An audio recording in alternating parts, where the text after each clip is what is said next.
가 딱 10년 살고 이혼하고 다시 돌싱이 되어버린 50대 아줌마예요.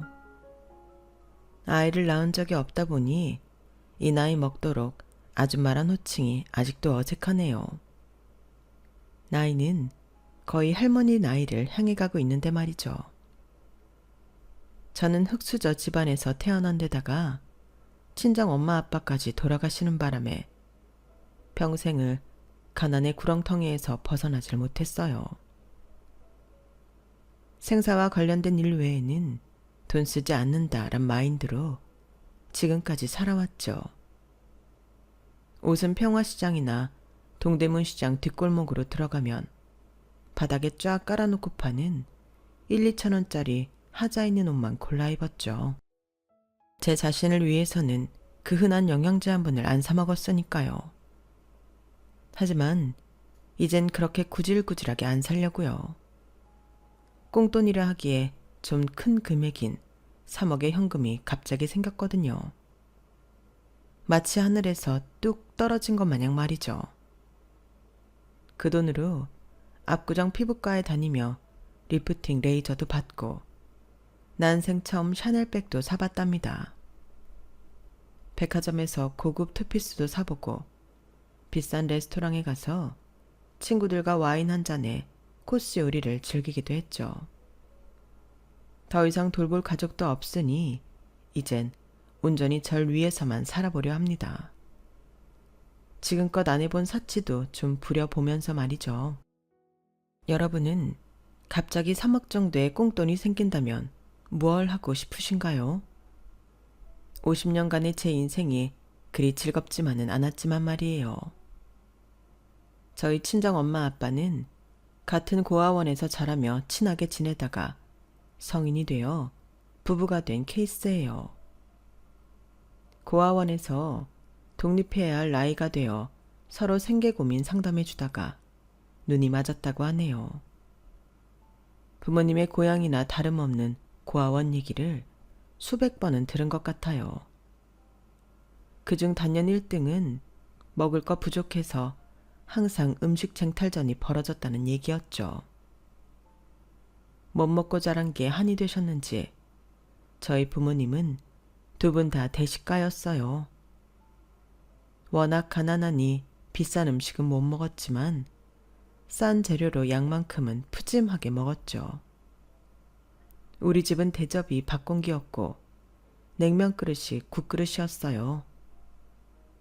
어렸을 때부터 그렇게 자라서 남들 집도 다 그런 줄로만 알았죠. 라면도 엄마 아빠 저 이렇게 세 식구가 7, 8개씩 끓여 먹었죠. 마치 어렸을 때 못 먹은 거 한풀이 하듯 우리 가족은 열심히 먹어 제꼈던 것 같아요. 지금까지도 전 대식가지만 한 40 넘어가니 살이 좀 쪄서 요즘은 자제하고 있네요. 어렸을 적 돈은 없어도 부모님 밑에서 따뜻하고 행복하게 자랐죠. 없는 돈을 모으고 모아 부모님께선 제 교육을 위해 비싼 학군지의 월세방으로 이사까지 하셨어요. 반지하집이라고 했지만 거의 깜깜한 지하실이나 다름없는 집이었죠. 돈을 벌기 위해 엄마는 빌딩 청소, 지하철역 청소 등을 하셨어요. 아빠는 경비원으로 일하며 밤에는 대리운전, 트럭 운전 등 투잡, 쓰리잡을 뛰셨고요. 어떻게든 반지하 월세집을 떠나 우리만의 보금자리를 마련해 보고 싶은 마음에서였죠. 한국인들은 집에 대한 소유욕이 엄청나잖아요. 무조건 내 집 하나는 있어야 한다는 목표를 위해 몇십 년을 고생하죠. 우리 부모님도 마찬가지셨어요. 10년이 넘는 기간 동안 개처럼 고생하고 허리띠 졸라매서 모은 돈으로 방 2칸짜리 10평 빌라를 마련할 수 있었어요. 처음 이사가는 날, 다 정리도 안 된 거실에서 조그만 초코 케이크 하나 놓고 둘러앉아 자축했던 기억이 새록새록 나네요. 미영아, 드디어 엄마 아빠 이름으로 집을 샀다. 아무리 코딱지만한 집이라도 서울에 집 한 칸 마련하는 게 어디 쉬운 일이더냐. 여보, 애미애비 없이 고아원에서 자란 우리가 드디어 성공했네 그려. 아휴, 창피하게 딸내미 앞에서 눈물이 다 나는구먼. 그래 자기야, 매일 4시간씩 자가면서 하루 종일 일하느라 진짜 고생 많았어요. 자기에 비하면 9시간씩 빌딩 청소하러 다니는 나는 호강하는 거지 뭐. 이제 우리 가족이 좋은 일만 생길 것 같아요. 그래요, 엄마, 아빠. 울지 말아요. 괜히 나까지 눈물 나잖아. 이렇게 우리 세 식구는 부둥켜 안고 1시간 넘게 엉엉 울었답니다. 지금껏 고생한 서러움과 드디어 집을 장만한 기쁨이 뒤섞인 눈물이었죠. 그러한 기쁨도 잠시, 진짜 어렵고 힘들게 마련한 그 집은 3개월 만에 휘리릭 날아가 버립니다. 인정 많던 아빠가 같은 고아원 출신 친구에게 보증을 서준 게 잘못되었기 때문이죠. 아직도 우리 집 세간살이에 빨간 딱지가 더덕더덕 붙어있던 게 또렷이 기억나네요. 아빠는 딱지 붙이러 온 아저씨들에게 소리쳤어요. 안 돼. 딱지 붙이지 마. 내 피 같은 집이라고. 아이고, 내 팔자야. 차라리 내 목숨 가져가소. 이 집만큼은 안 된단 말이다. 우리 가족은 설상가상 빚까지 떠안고 뿔뿔이 흩어졌어요. 아빠는 더욱 가열차게 돈을 벌어야 한다며 머나먼 지방으로 내려갔어요. 엄마도 24시간 일해야겠다고 돈 많이 준다는 집 입주 가사 도우미로 들어가시게 되었죠. 전 친척도 없었기에 친구네 집을 전전하게 되었어요. 우리 가족은 6개월 후 돈 많이 벌어서 꼭 다시 함께 살자는 약속하에 각자 자리에서 발버둥 치며 최선을 다해 살았어요.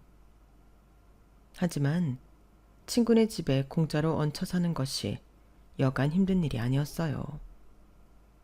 공부며 알바까지 하고 나서 잠만 자는 건데도 눈치가 많이 보이더군요. 철없이 엄마에게 전화로 하소연하곤 했죠.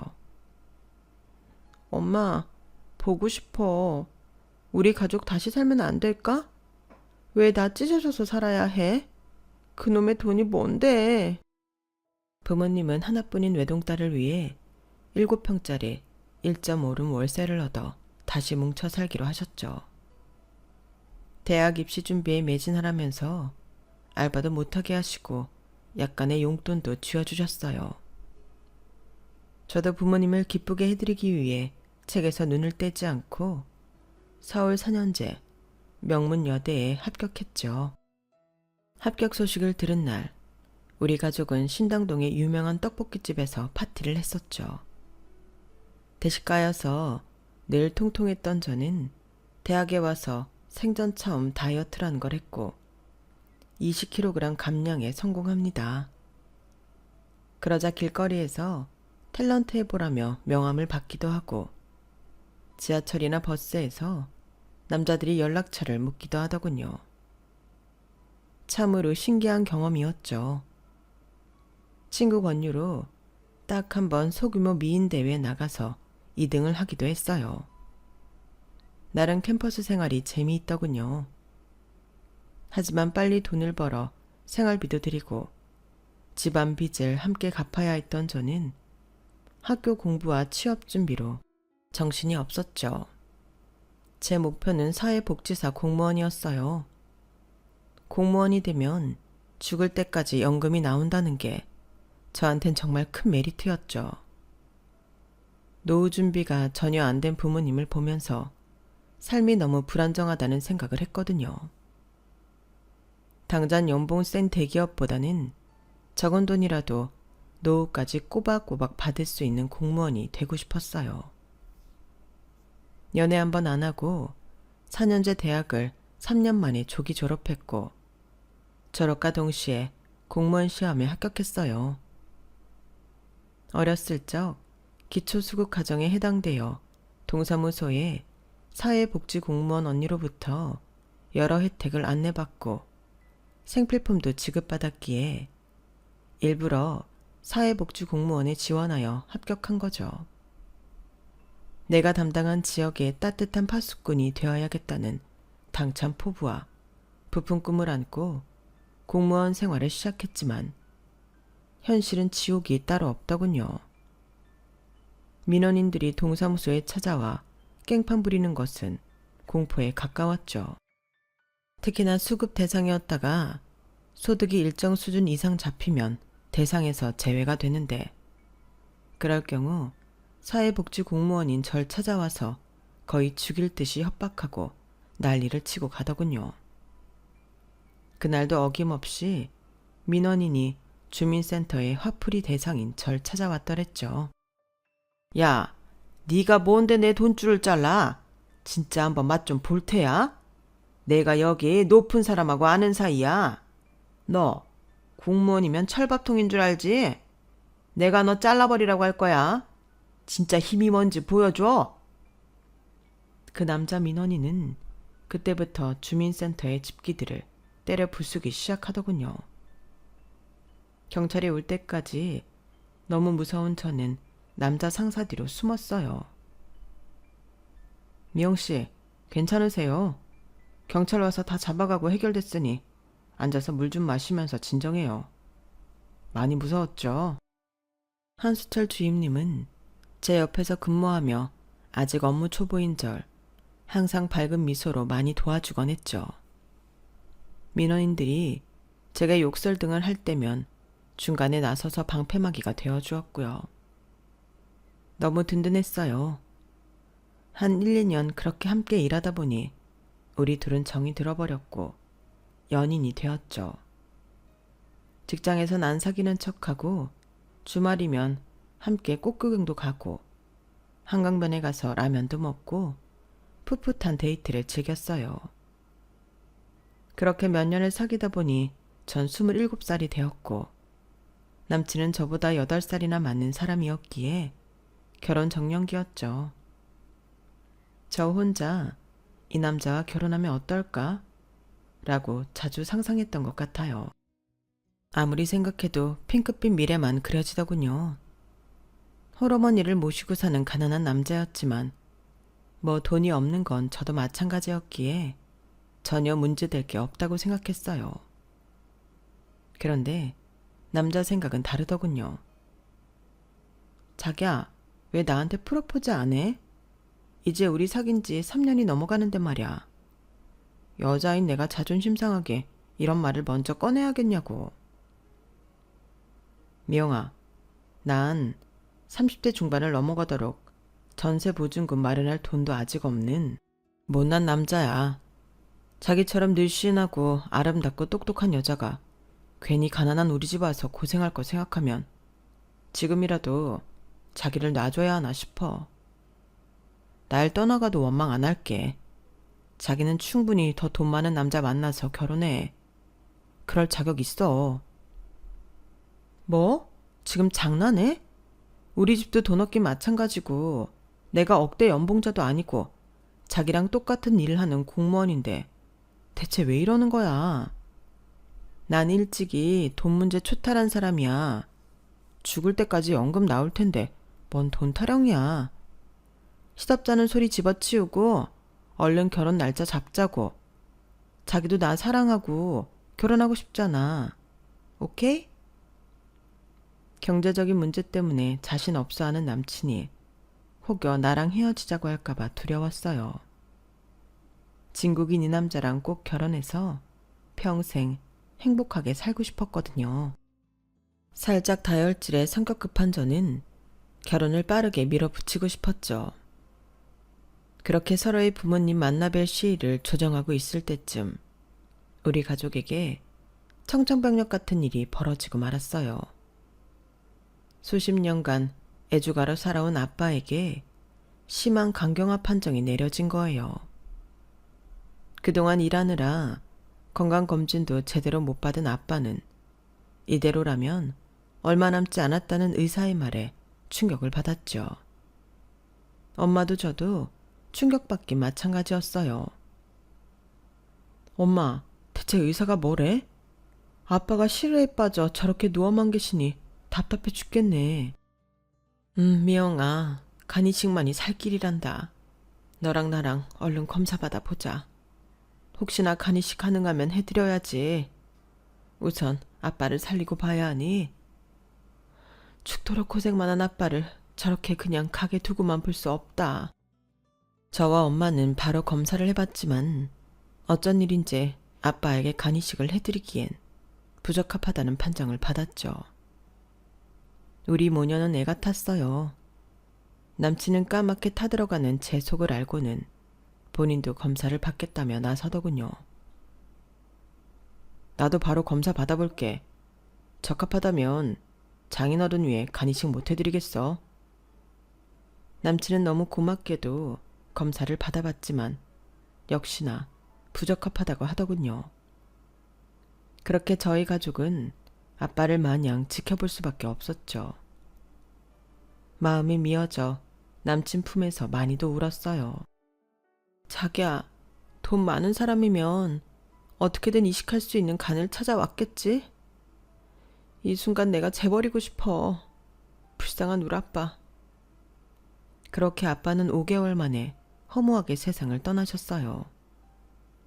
돌아가시기 3일 전 아빠는 저와 엄마 그리고 남친을 한자리에 불러 모았죠. 말 한마디 하기도 힘이 드는구나. 아마 이제 얼마 후면 저승사자들이 날 데려가겠지. 한 가지 부탁이 있네 한서방. 우리 미영이 잘 부탁하네. 자네라면 우리 귀한 딸 믿고 맡길 수 있을 것 같아. 얼른 결혼해. 이게 아빠의 마지막 유언이었어요. 그 이후로 상태가 급격히 나빠져 중환자실에 계시다가 돌아가셨죠. 남친은 이미 사위가 된 마냥 모든 장례 절차를 주관하며 마무리해 주었죠. 너무 든든하고 고마웠어요. 아빠 간병하고 장례 치르느라 힘에 부친 엄마도 남친에게 정말 고마워했죠. 고맙네 한서방. 이제 미영 아빠 돌아가셨으니 결혼 준비 다시 시작하게나. 산 사람은 살아야지. 엄마가 걱정됐지만 저는 그동안 잔뜩 밀린 업무에 출장까지 겹쳐 일주일간 지방으로 내려가야 했어요. 지방에 내려간 지 딱 3일째. 남친으로부터 다급하게 전화가 옵니다. 미영아, 너무 놀라지 마. 장모님이 심장마비로 돌아가셨어. 얼른 서울로 올라와 봐야 할 것 같아. 자기가 전화를 안 받아서 나한테 병원 측에서 연락이 왔어. 장모님 폰에 한서방이라고 저장되어 있었다고. 뭐? 아빠 돌아가신 지 10일밖에 안 됐는데 우리 엄마가 뭐? 어떻게 됐다고? 확실한 거야? 지금 바로 갈게. 마른 하늘의 날벼락도 유분수지. 정말 세상의 모든 신에게 울부짖으며 원망을 퍼부어댔어요. 내게 있던 모든 가족과 행복을 빼앗아가야 이 불행이 끝나는 건지. 절망의 나락으로 떨어져만 갔죠. 가까스로 날 붙잡아준 건 오로지 남친뿐이었어요. 남친은 혼인신고만 하고 얼른 같이 살자고 하더군요. 네가 너무 불안해 보여. 안 되겠어. 상견례를 생각하고 우리 엄마 얼른 만나보고 혼인신고만 하고 우리 집에서 같이 살자. 그렇게 예비 시어머니를 빠르게 만나게 되었어요. 시어머니 하면 며느리 구박만 할 거란 편견을 갖고 있었던 터라 괜히 경계부터 했죠. 하지만 남친 말대로 정말 좋으신 분이더군요. 만나자마자 제 손을 덥석 잡으시고는 엉엉 우셨어요.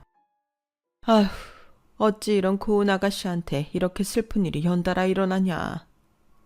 하늘도 참 무심하시지. 아가, 얼른 우리 집으로 들어오거라. 내가 친엄마처럼 잘해줄게. 물론 네가 싫다면 분가해서 너그 둘만 살아도 좋다. 결혼은 니네 둘이 하는 거니까 난 아무 상관하지 말고 니네 좋을 대로 하렴. 순간 시모가 진짜 내 엄마처럼 느껴졌어요. 저도 고개를 파묻고 한참을 울다가 답했죠. 어머님이랑 다 같이 살래요.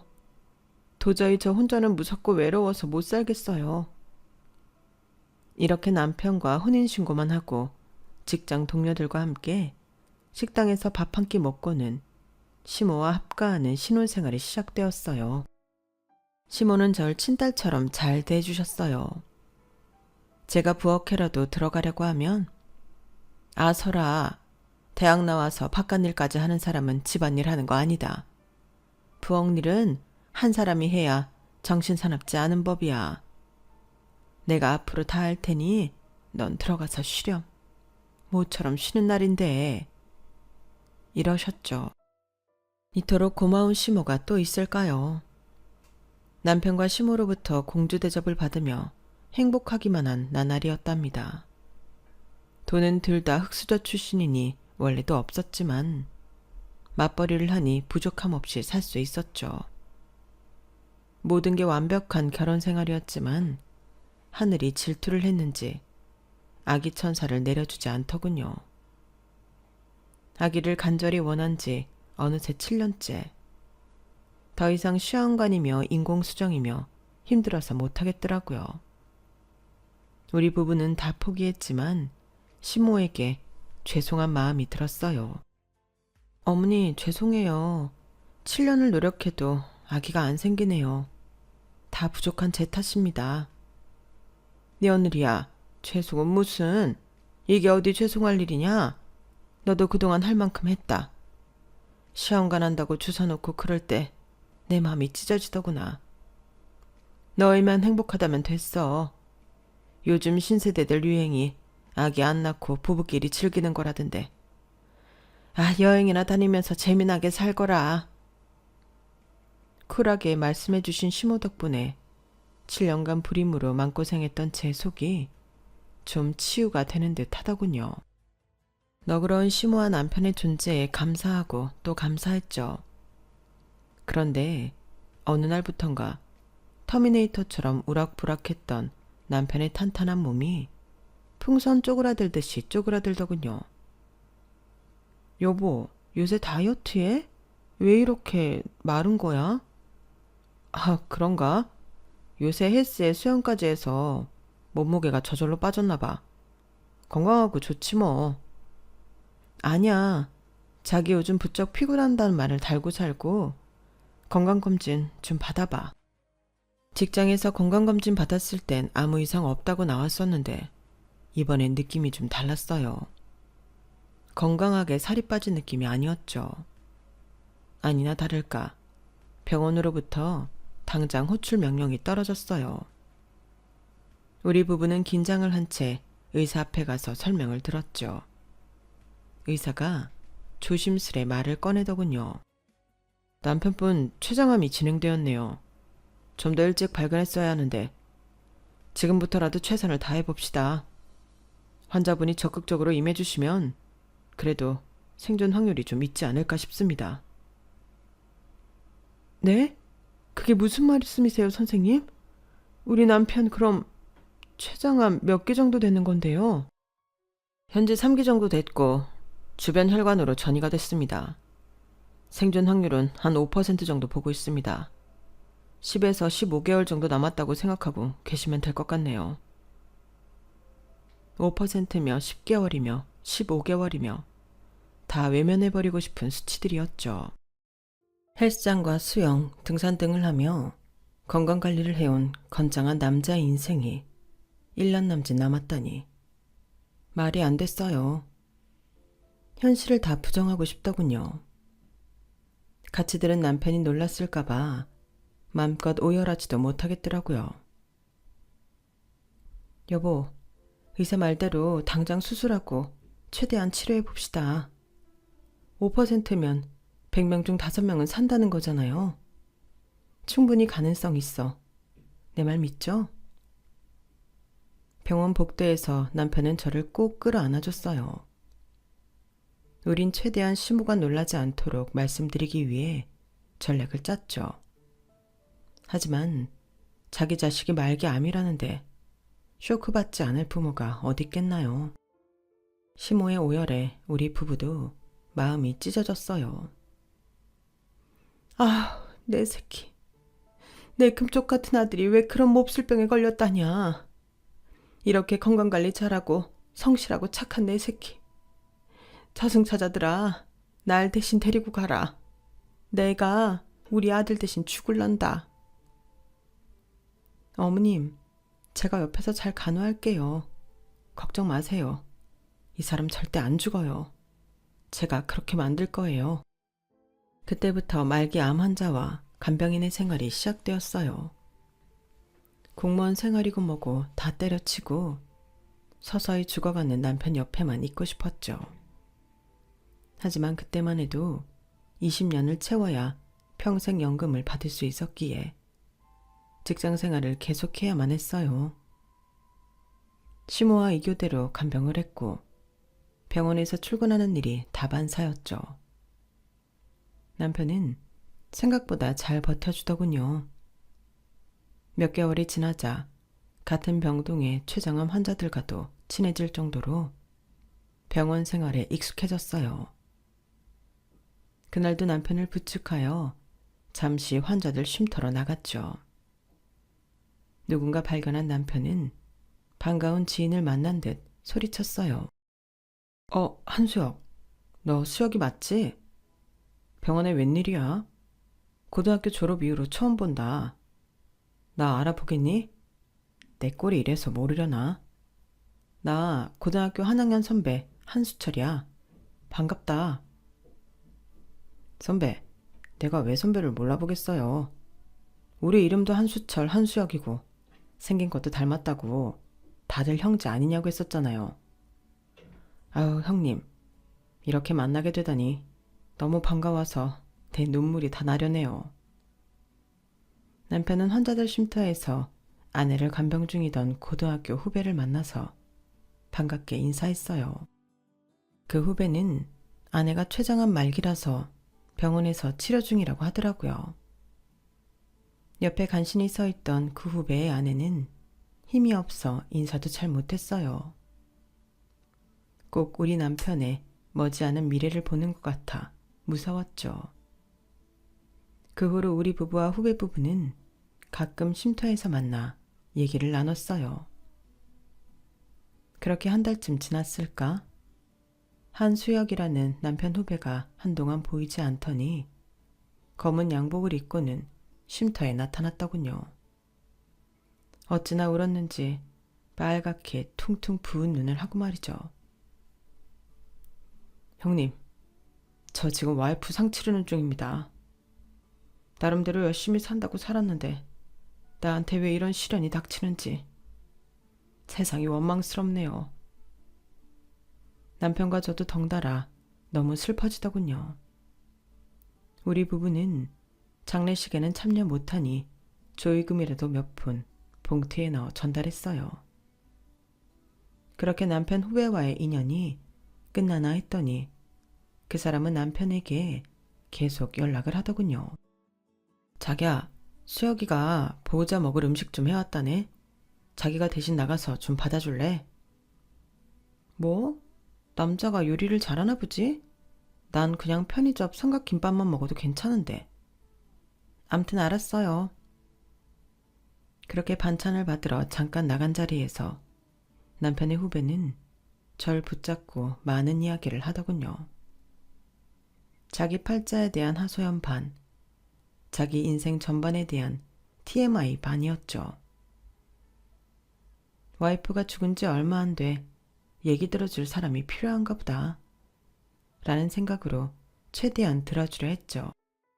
남편을 통해 제 번호까지 알아낸 그 후배는 가끔 제게 병간호 힘내라는 응원의 문자까지 날리더군요. 남편 간호에 정신없던 전 아무렇지 않게 생각했죠. 10에서 15개월 정도의 시한부 판정을 받은 남편은 그 시일이 다가오자 받아들이고 주변 정리를 하더군요. 그걸 보는 제 마음이 찢어졌어요. 급기야 남편이 하는 말에 화를 냈죠. 뜬금없이 제게 그 남자 후배 얘기를 꺼내더라고요. 자기야, 이렇게 이쁘고 고운 자기를 홀로 두고 먼저 가게 되어 미안해. 내 목표는 탤런트 최수종 씨처럼 부인한테 지극정성으로 잘해주고 공주 대접해주는 거였는데 자기가 어떻게 느꼈나 모르겠네. 이제 자기가 30대 후반을 향해 가니까 나 죽으면 지체하지 말고 바로 재혼해. 40 넘기 전에 말이야. 아마 다른 사람 만나면 아기가 생길지도 모르지. 예쁘게 새 가정 꾸려서 평생 행복하게 살아. 내 후배 한수혁 이놈 괜찮은 것 같아. 고등학교 때도 좀 구두쇠이긴 했어도 열심히 살고 똑똑한 놈이었어. 아마 자기 굶기는 일은 없을 거야.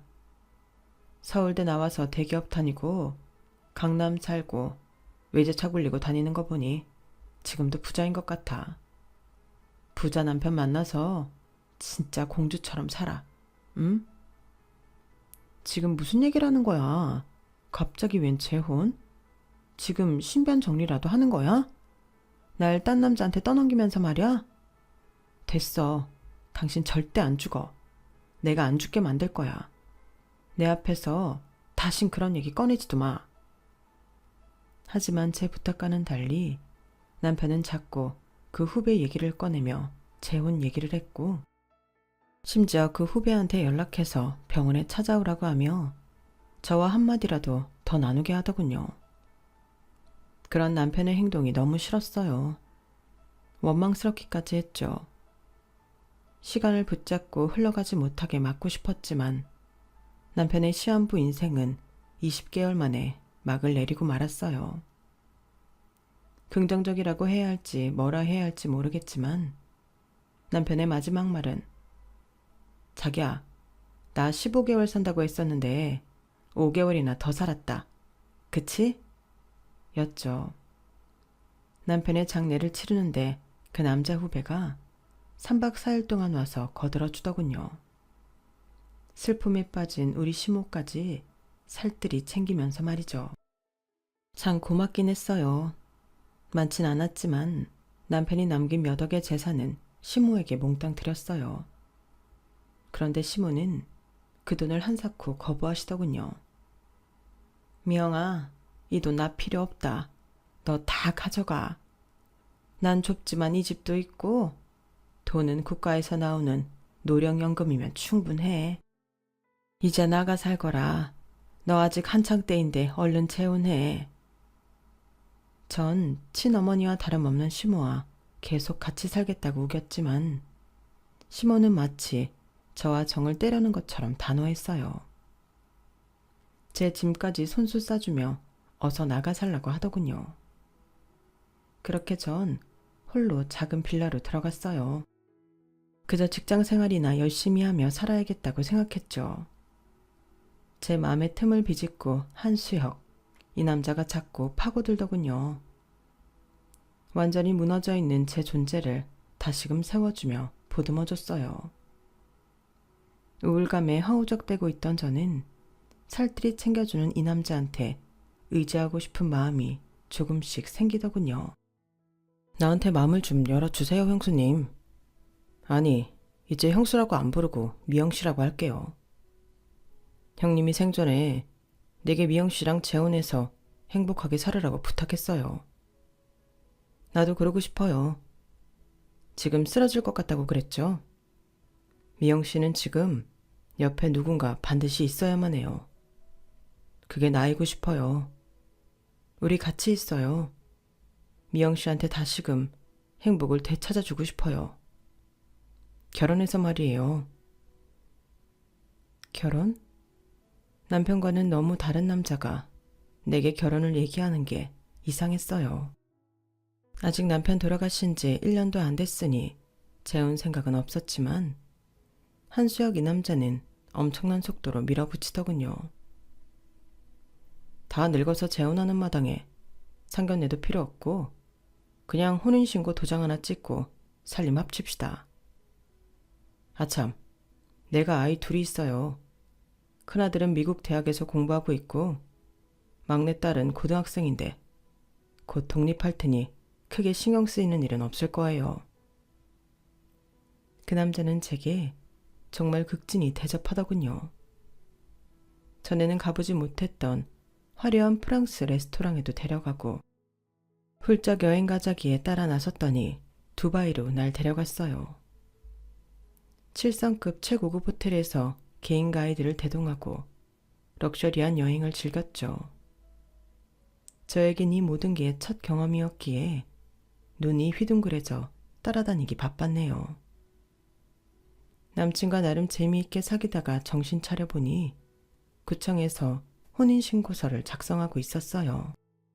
좀 성급한 감이 있었지만 이 남자가 그때까진 제게 엄청난 신뢰와 믿음을 줬거든요.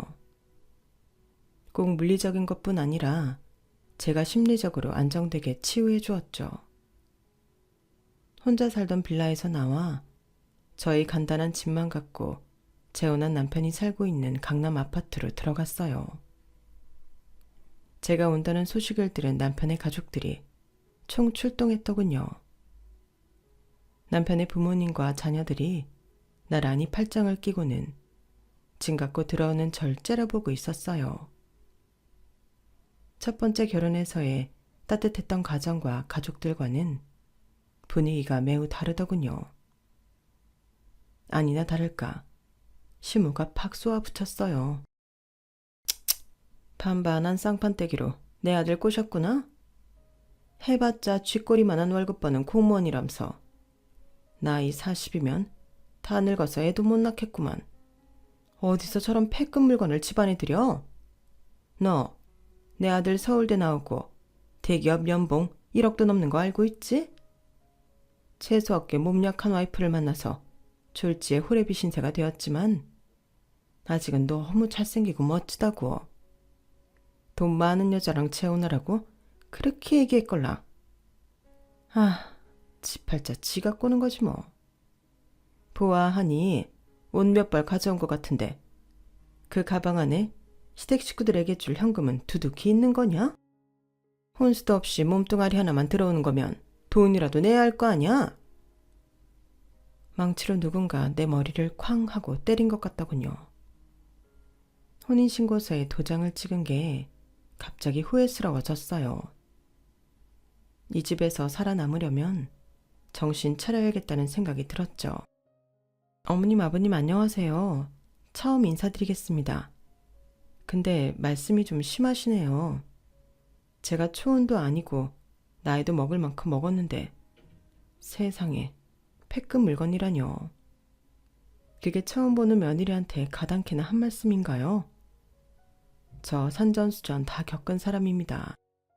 말 한마디 못하고 꿍꿍 앓는 순진한 며느리라고 생각지 마셔요. 앞으로 말씀 조심해 주세요. 그래야 저도 예의 차리고 살 수 있습니다. 단추구멍만한 시모의 눈이 두세 배는 더 커지더군요. 당황한 기색이 역력했죠. 야, 수혁아, 너 이제 큰일이다. 아주 요상한 물건을 데려왔구나. 너 잡혀 살게 생겼다. 새로운 며느리가 내 아들 잡아먹겠구나. 아, 여보, 그만 들어갑시다.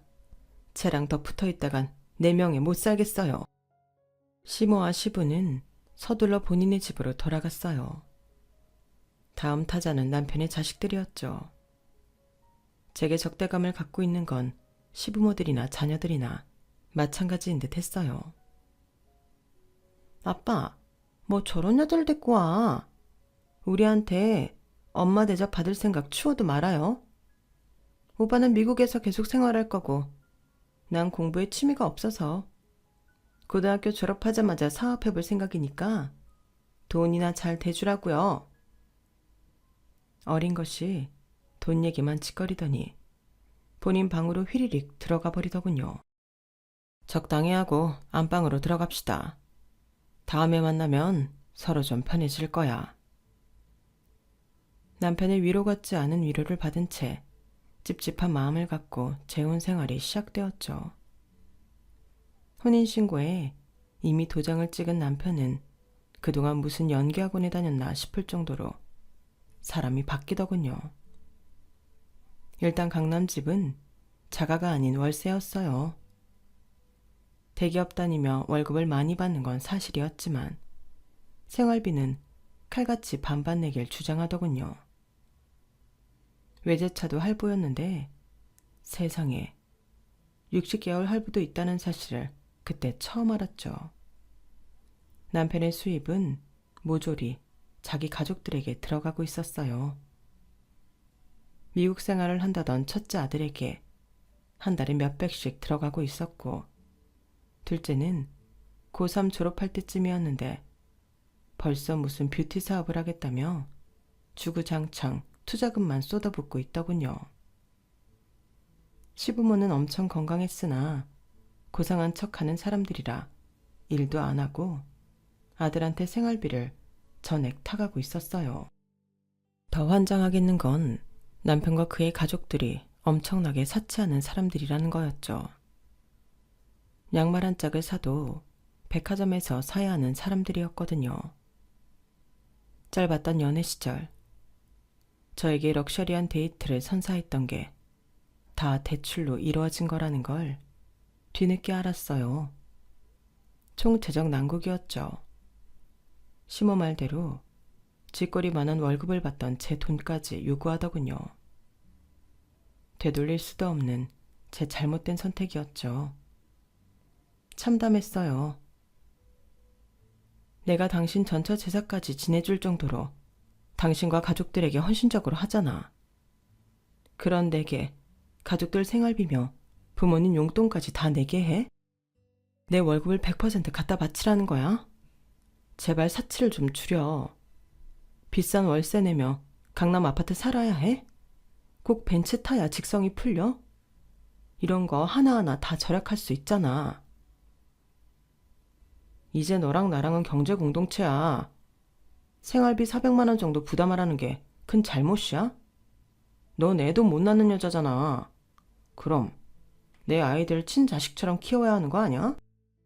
애들이 각자 자리에서 성공해 보겠다고 저렇게 발버둥 치는데 엄마로서 돈도 안 보태고 보고만 있겠다는 거야?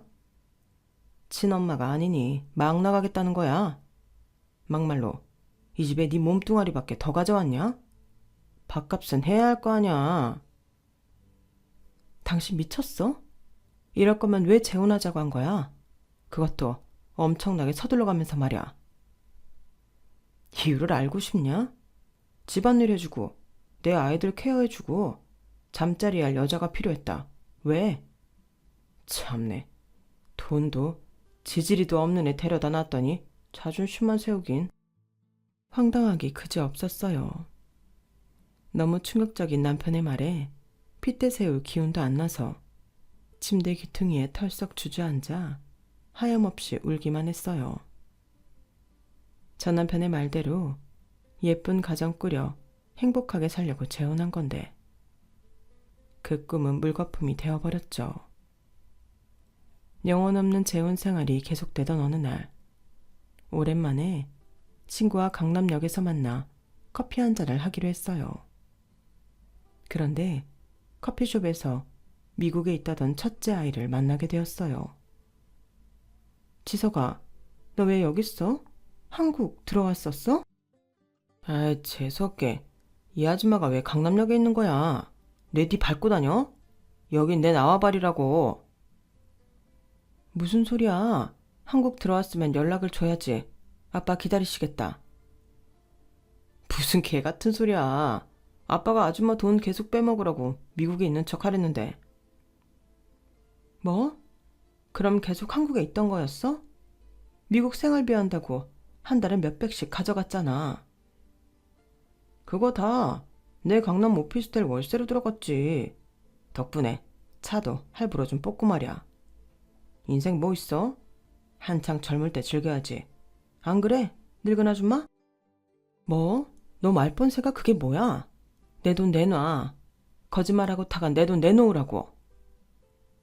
남편의 첫째 아이는 유유히 돌아서 나가더군요. 속이 부글부글 끓었어요. 온 가족이 합심해 나한테 거짓말을 하다니.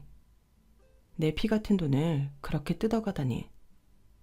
남편한테 전화해 당장 따졌죠. 지석이 미국 안 있고 한국에 계속 있었다는데 지금 뭐 하자는 거야? 내 피 같은 돈 뜯어가니까 속이 시원하냐? 이 돈에 환장한 족속들아. 지금 업무 중이야. 별것도 아닌 거 가지고 일하는 사람한테 지랄이야. 끊어. 돈 없이도 사랑받으며 따뜻하게 살았던 첫 번째 결혼이 생각났어요. 전 남편이 미치도록 그리웠죠. 아마 현 남편과의 재혼을 권유했던 전 남편도 이런 미친놈인 걸 전혀 몰랐을 거예요. 둘째의 행동은 더 가관이었죠. 어느 날은 웬 이불을 돌돌 말아 싸갖고 집에 들어오더군요. 그게 뭐니 지희야? 이불 사왔어? 왜 보름 만에 집에 들어와? 그동안 어디 있었어? 아줌마, 나 애 낳았어. 이거 내 아기야. 아줌마는 여태껏 나 임신한 것도 몰랐어요? 하긴 나한테 관심도 없었을 테니. 애기 아빠는 누군지 나도 잘 모르니까 묻지 마시고 합심해서 잘 키워봅시다. 하긴 아줌마도 애 못 낳아서 한 번도 안 키워봤겠네. 인생에 도움이 안 되네.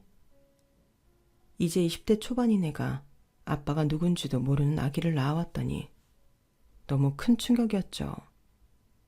당연히 남편은 난리가 났어요. 아니, 딸내미가 임신을 했는지 안 했는지도 몰랐단 말이야? 대체 이 집에서 하는 일이 뭐야? 애 케어를 어떻게 하는 거냐고. 아, 이 일을 어떡하냐 정말. 이미 낳은 아기 어쩔 수 없지. 당신 젊었을 때부터 애 갖고 싶어 했으니 한번 잘 키워봐. 우리 딸은 비즈니스 하느라 바쁠 테니. 공무원 생활하느라 나도 바쁜데 어떻게 지 아기를 키우라는 거예요. 그리고 친아빠인 당신도 딸내미 임신한 거 몰랐으면서 나보고 책임을 떠넘기니 황당하네 정말. 하지만 그날부로 우리 집에 들어온 아기는 빽빽 울기만 하니 집에 있어도 쉬지도 못하고 육아를 도와줘야만 했어요. 졸지의 할머니가 되었죠. 남편의 이기적인 행동은 극에 달해 항상 본인 건강만 챙기느라 공진단을 저 높은 단스 위에 숨겨놓고 매일 몰래 먹더군요. 짜증나서 남편 보란듯이 꺼내 먹었어요. 어이, 왜 남의 걸 훔쳐먹어?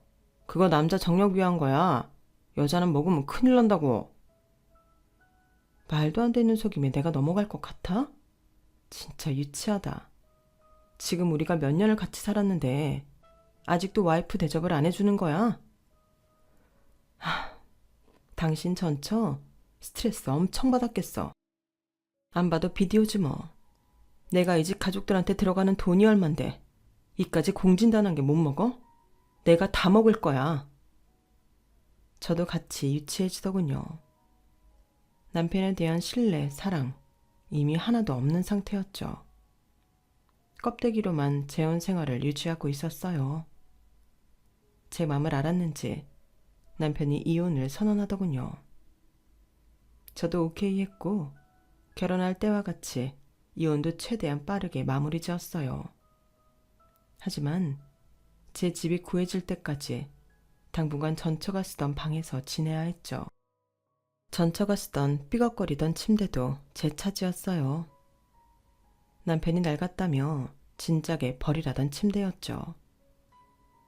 그 침대에 누우니 이런 미친 집안에서 살며 오래전에 병들어 죽은 전처가 괜시리 불쌍해지더군요.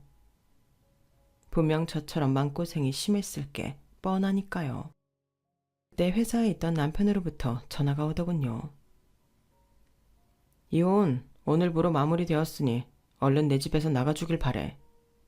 괜히 나한테 위자료라든지 그딴 거 요구하려고 내 집에서 민기적대는 거라면 돈 한 푼 절대 못 줘. 오늘부터 절대 연락하지 말라고. 당신 사치하느라 돈 없는 거 내가 다 아는데 뭔 돈을 바래. 내가 크지냐? 이따 저녁에 짐 빼서 내 집으로 갈 거니까 당신 말대로 오늘부로 우리 인연 쪽 내자고. 전화 끊고 열받아서 씩씩대고 침대를 두 손으로 쾅쾅 내리치고 있는데 갑자기 털썩 하는 소리가 나더니 매트리스가 주저앉더군요.